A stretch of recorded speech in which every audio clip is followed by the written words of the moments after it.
Sveiki brangieji dar kartą, tęsim mūsų kainų reidą, skirtą sviestui.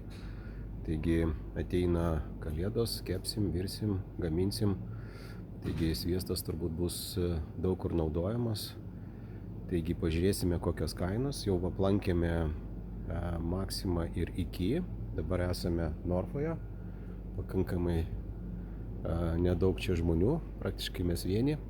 Taigi pasižiūrėkime kokios čia yra kainos.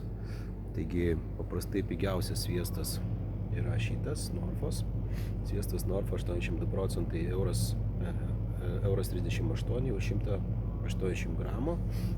Kilogramo kaina 7,67. Taip, dabar matom, kad daug kur yra šeimininkės sviestas akcijuojamas. Taigi 200 gramų, euras 59, kilogramo kaina 7,95 €. Žemaitijos sviestas čia yra akcija 200 gramų, euras 79, kilogramo kaina 8,95. Tai, kaip matom, iš tikrųjų kainų korekcija vyksta. Jeigu skaitėt mūsų lapkričio mėnesio kainų apžvalgą, tai joje buvo jau pastebėtas, reiškia, kainų kritimas sviesto, sūrio, reiškia, biržoje. Dabar žiūrim, kad yra skelbiamos akcijos ir prekybos tinkluose. Dar aišku ne visur.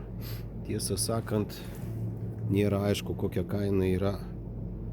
Aišku kokia kaina yra šito Dvaro sviesto, ant kurio mes čia visi viską lyginam. Bet labiausiai tikėtina, kad bus kokie 2,99 kaip ir kitur. Taip, kas čia dar iš pigesnių sviestų?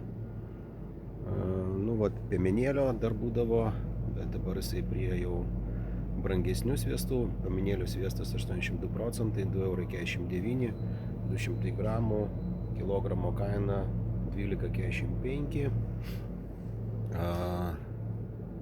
€. Turbūt čia tokios kainos. Matosi po biškį korekcijos. Dabar važiuojam pažiūrėti, kokios kainos yra Lidle.